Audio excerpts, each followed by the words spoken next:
Centering 1, 90, no strafes.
So, for this scenario, which is the first of our silver routine, take silver benchmarks.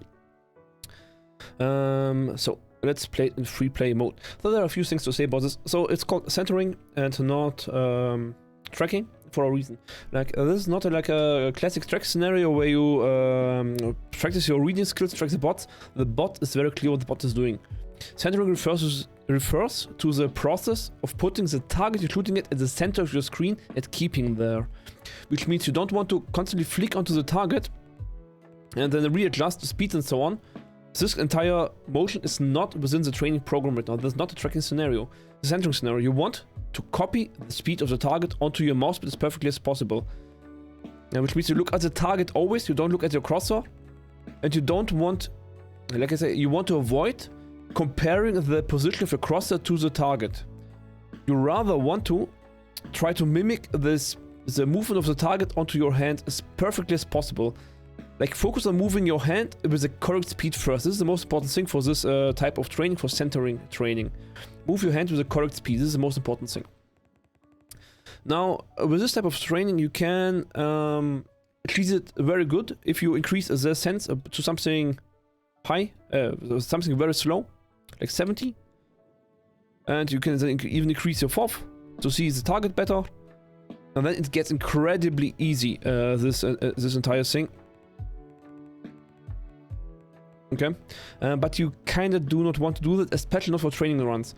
For training runs, I suggest that you actually lower your sense or make it faster, like lower the number but make it faster, to actually a number where you start seeing that your hand is making jumps.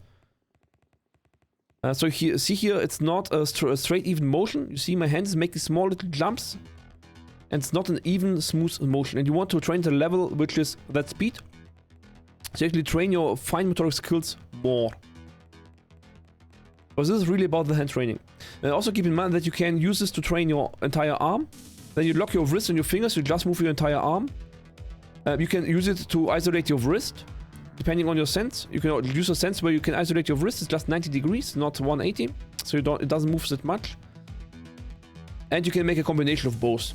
And I highly suggest you actually train all three types of things. First arm only, then wrist only, and then combination of both. This scenario is very good to train all three of them. And again, on a sense that is faster. And also you can train it on a lower field of view, like 80 or even 60.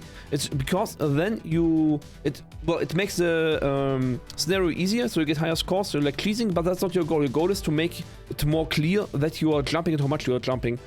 It's better to see if you are zoomed in more. Then every little jump of your hand is visible. So now you see increase the sense and the fourth, and now you see every minor detail. You see how it looks?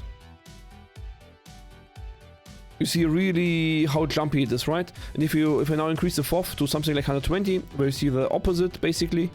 You know, the target is now thinner, but so is my arrow margin, and it kind of looks like I would track it correctly, but it's of course completely bad what I'm doing right now.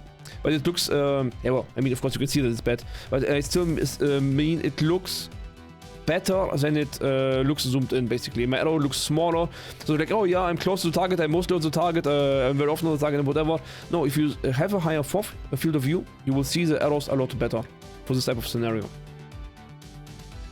And really focus on watching the target, not your crosshair. Copy that speed onto your hand. You can train it off target or without the crosshair.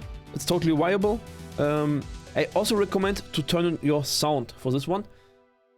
Why? Because your hearing is 10% faster than your visual from reaction speed, and you kind of don't want to look at your crosshair, and you get the habit of not looking at the crosshair, you get the habit of looking at your target, and you get the confirmation if you're on target or not by sound.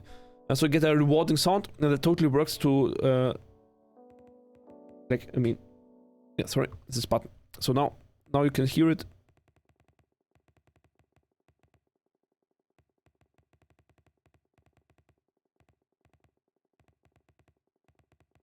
Okay. So in faster tracking scenarios, you might want to turn off sound and really train your visual reaction speed, your bot reading skills, and not your sound telling you you're off target. But in this specific area, I would say train with sound on. Thank you very much for watching. Feel free to join my stream if you have further questions. I'm streaming live on Twitch. You will find the link down below. And see ya next one. Bye bye.